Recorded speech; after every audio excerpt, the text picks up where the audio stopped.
Masih di Sapa Indonesia Malam, Presiden Jokowi mengaku kaget karena menerima laporan angka rasio penduduk Indonesia berpendidikan S2 dan S3 sangat rendah. Jokowi menyebut angka rasio itu sangat rendah dibandingkan negara tetangga seperti Vietnam dan Malaysia. Kalau kita lihat dari data Kementerian Dalam Negeri hingga akhir Desember 2022, jumlah penduduk Indonesia 277,75 juta jiwa. Dari jumlah penduduk tersebut, 12,4 juta merupakan lulusan strata 1 atau 4,5%. Lulusan strata 2 atau magister 882 ribu orang atau 0,3%, sementara lulusan strata 3 atau doktoral 63,3 ribu orang atau sekitar 0,02%. Mengutip dari data Kementerian Pendidikan dan Kebudayaan, untuk siswa putus sekolah di tahun ajaran 2022 hingga 2023, tingkat SD mencapai lebih dari 40.000 siswa. Tingkat SMP ada lebih dari 13.700 siswa, tingkat SMA 10.000 siswa putus sekolah, dan tingkat SMK ada lebih dari 12.400 siswa putus sekolah. Lalu bagaimana upaya pemerintah meningkatkan lulusan S2 dan S3 akan kita bahas usai jeda berikut.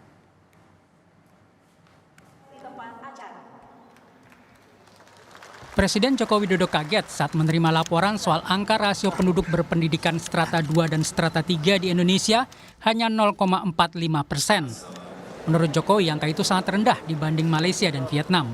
Dan rasio penduduk berpendidikan S2 dan S3 terhadap populasi produktif itu juga masih sangat rendah sekali kita ini. Saya kaget juga. Kemarin dapat angka ini saya kaget. Indonesia itu di angka 0,45%. 0,45%. Negara tetangga kita, Vietnam, Malaysia, sudah di angka 2,43%. Negara maju 9,8%. Data Kementerian Dalam Negeri menyebut jumlah penduduk Indonesia pada 2023 mencapai 277,75 juta jiwa. Dari jumlah itu, 21,1% penduduk merupakan lulusan SMA atau SMK atau 58,5 juta orang. 12,4 juta orang merupakan lulusan strata 1 atau 4,5%. Lulusan strata 2, 882 ribu orang atau 0,3%, sementara lulusan strata 3, 63 ribu orang atau sekitar 0,02%. Jangankan pendidikan tinggi, masalah di pendidikan dasar juga masih banyak. Misalnya tamatan SD pada 2022 lalu mencapai 64,4 juta jiwa, yang belum tamat SD sebanyak 30,6 juta jiwa, sementara yang tidak sekolah lebih banyak lagi, mencapai lebih dari 65 juta jiwa. Sementara anggaran pendidikan dari tahun ke tahun terus naik. Pada 2022, anggaran pendidikan mencapai 542,8 triliun rupiah. Di 2023 naik menjadi 612,2 triliun rupiah. Sementara tahun ini anggaran pendidikan yang disiapkan sebesar 660,8 triliun rupiah. Pengamat pendidikan UGM Budi Santoso Wiknyo Soekarto menyebut jenjang pendidikan S2 dan S3 tidak menarik di Indonesia, kecuali bagi yang ingin menjadi dosen. Sementara lapangan kerja di luar perguruan tinggi tidak banyak yang membutuhkan S3. Lapangan kerja di luar pendidikan tinggi tidak banyak yang membutuhkan S3, maka justru akan makin sempit lapangan kerjanya di Indonesia. Tidak banyak industri yang membutuhkan tenaga S3, misalnya untuk riset and development, kata Budi Santoso kepada Kompas TV. Selain memperhatikan rendahnya lulusan S2 dan S3, pemerintah juga harus fokus memperbaiki pendidikan sekolah dasar dan menengah karena masih tingginya angka yang belum sekolah. Tim Liputan Kompas TV. Presiden Joko Widodo mengaku kaget saat mengetahui jumlah lulusan S2 dan S3 hanya 0,45% terhadap populasi produktif di Indonesia. Menurut Jokowi, angka itu lebih rendah dibanding Vietnam dan Malaysia. Namun jangankan lulusan perguruan tinggi, angka putus sekolah dari SD sampai SMA juga masih tinggi. Apa yang harus dievaluasi dari pendidikan di Indonesia? Kami membahasnya bersama tenaga ahli utama KSP, Agung Harjono, dan pengamat pendidikan UGM, Budi Santoso Wiknyo Soekarto. Selamat malam, Pak Agung, Pak Budi. Selamat malam. Selamat malam, terima kasih sudah hadir. Saya ke Pak Agung dulu. Jadi apa sebenarnya penyebab utama rendahnya lulusan S2 dan S3? Sejauh ini apa yang sudah dilakukan? Boleh tolong di-mute Bapak? Unmute tolong. Ya, Oh, maaf. ya. Baik. Ya, selamat malam, Mbak. Selamat Jadi malam. memang faktor yang mempengaruhi tinggi rendahnya rasio pendidikan tinggi ini bisa jadi karena salah satunya adalah keterbatasan akses, karena institusi pendidikan tinggi itu kan cenderung terpusat di kota-kota besar, Pak ya. Dan kemudian juga pendidikan tinggi seringkali menjadi hambatan bagi banyak keluarga, terutama keluarga yang perlu bantuan ya, atau keluarga miskin gitu. Dan di samping itu tadi juga di-mention juga tingginya tingkat putus sekolah ya, dan bervariasi kualitas pendidikan dasar menengah itu juga berpengaruh kepada persiapan akademis untuk melanjutkan pendidikan yang lebih tinggi, pendidikan tinggi tadi. Nah, di samping itu juga ada ini, karena tadi kan untuk bisa kerja itu tidak harus ke pendidikan tinggi ya, sehingga rendahnya kesadaran bahwa pendidikan tinggi itu adalah investasi jangka panjang yang bermanfaat untuk memperoleh penghidupan yang lebih baik. Jadi itu juga ada beberapa faktor tadi yang mempengaruhi tadi. Dan memang kalau kita lihat dari beberapa negara itu kan sebenarnya rasio antara tinggi rendahnya pendidikan yang berpendidikan tinggi terhadap itu kan mempengaruhi terhadap menciptakan sumber daya manusia yang berkualitas tinggi dan terlatih tadi. Dan biasanya lulusan perguruan tinggi itu cenderung memiliki tingkat produktivitas yang lebih tinggi biasanya ya. Ya. Biasanya mereka akan memajukan sektor industri, teknologi, layanan, serta mempunyai kreativitas kaliannya dapat meningkatkan. Tapi karena problem tadi belum bisa dimaksimalkan, jumlahnya masih rendah begitu ya. Ya, dan problem itu kan pemerintah sendiri kan sudah memberikan akses gitu ya, dengan melalui program beasiswa, antara lain beasiswa PIP gitu ya, Program Indonesia Pintar, ADEM, Afirmasi Pendidikan Tinggi gitu ya, Kartu Indonesia Pintar, dan mungkin LPDP. Dan kalau kita lihat anggarannya itu kan dari tahun ke tahun kan terus meningkat, ditingkatkan ya. Jadi kayak misalnya anggaran untuk tahun anggaran 2023 tadi itu sekitar 28,9 triliun beasiswa. Nah, dan kemudian di 2024 dinaikin lagi jadi 35,94 triliun gitu. Baik. Nah, ini kan memberi kesempatan akses ya untuk pendidikan tinggi tadi. Baik, itu tadi upaya untuk meningkatkan akses ke pendidikan tinggi. Tapi Pak Budi, apa yang jadi kendala? Kenapa belum terserap maksimal? Kenapa jumlahnya masih sangat rendah? Begitu, bahkan Pak Presiden Jokowi saja kaget kok masih 0, sebetulnya orang itu pengen sekali sekolah, belajar untuk lebih pandai, itu mesti penting sekali. Tapi apa gunanya mereka sekolah, itu yang harus diketahui ya. Jadi mereka itu kan sekolah meningkatkan gelarnya itu untuk mendapatkan kesempatan yang lebih baik lagi ya. Kemudian juga mungkin meningkatkan pendapatannya mereka. Tetapi di lapangan itu lapangan pekerjaan buat yang level tinggi itu sangat sedikit sekali.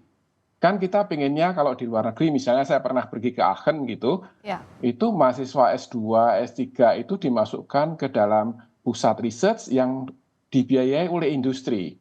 Ya, industri senang karena mereka mempunyai fresh sumber daya manusia yang fresh, yang selalu berganti setiap 5 tahun ya untuk meningkatkan ilmunya, dan itu kerjasama itu yang membuat proses pendidikannya berjalan lancar. Tapi kalau di Indonesia, perguruan tinggi itu nggak bisa bekerja sama dengan industri ya. Hampir semua industri itu kan mereka seperti yang sekarang ini seperti makelar saja, dapat teknologi dari luar atau kita hanya menjahitnya saja. Nah, ini yang membuat mereka menjadi tidak berminat untuk masuk ke jenjang yang lebih tinggi. Karena adanya undang-undang dosen saja atau undang-undang guru yang membuat APK masuk perguruan tinggi itu besar sampai 37%, karena mereka diharuskan S1 untuk guru dan S2 untuk dosen. Memang syarat pekerjaannya begitu ya Pak Budi ya? Ya,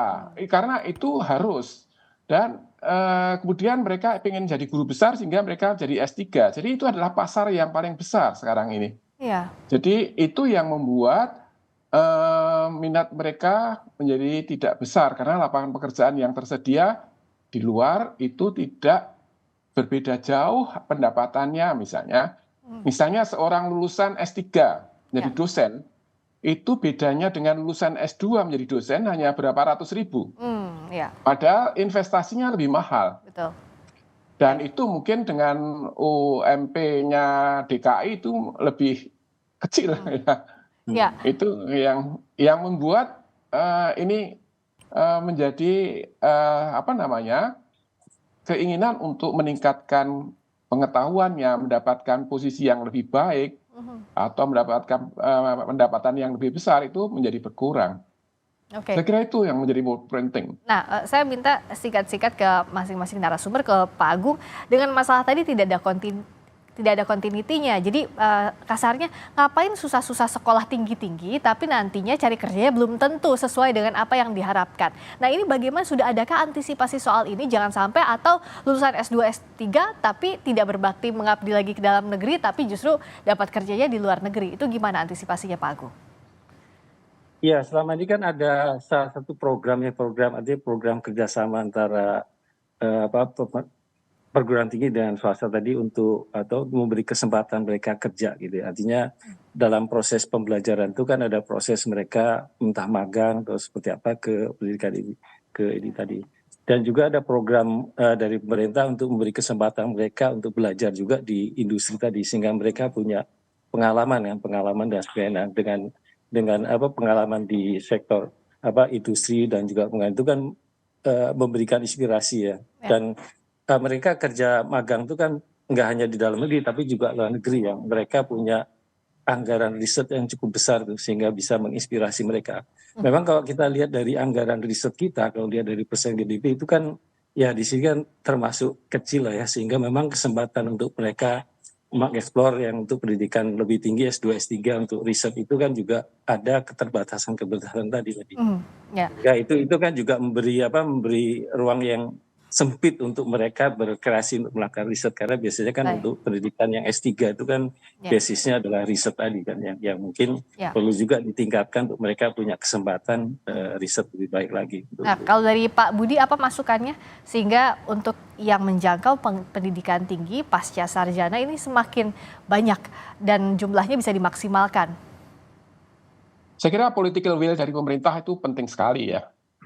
Jadi political will supaya misalnya riset-riset kita yang kita pernah punya, misalnya beberapa paten itu sudah dipasarkan, kita nggak akan bisa melawan produk dari luar negeri ya. Jadi political will itu yang penting untuk supaya mereka itu bisa mengekspresikan hasil kerjanya kepada negara ini. Jadi itu yang paling penting. Jadi kalau presiden meminta supaya itu dinaikkan, tetapi tanpa adanya upaya dari pemerintah untuk membuka peluang mereka berkreasi atas hasil kerjanya, itu nggak ada manfaatnya. Nah, seperti misalnya dana pendidikan yang 20% itu. Kalau kita lihat sebetulnya proporsi yang banyak untuk gaji PNS malahan, bukan untuk pengembangan penelitian dan sebagainya. Coba bisa dilihat itu. Jadi itu yang membuat proses kerjanya universitas itu agak lamban. Dan apalagi sekarang seperti UGM misalnya itu mempunyai beban untuk mendidik anak-anak dari 3T ya, yang terdepan ya, terluar ya, terluar itu. Dan Anda kalau kita melihat berapa proporsi keuangan yang didapat dari mahasiswa S1 itu hanya 50% dari total yang seharusnya didapat dengan UKT penuh. Jadi masih banyak beasiswa yang diberikan oleh UGM pada mereka, bukan oleh negara. Jadi ini yang susah juga, termasuk bagaimana beban biaya finansial yang harus dipikirkan oleh negara itu. Ya, jadi banyak yang harus dibereskan termasuk political will-nya harus lebih dimaksimalkan agar yang bisa menjangkau pendidikan tinggi juga lebih naik lagi angkanya. Terima kasih atas waktunya Pak Agung Harjono, terima kasih juga Pak Budi Santoso, terima kasih, selamat malam.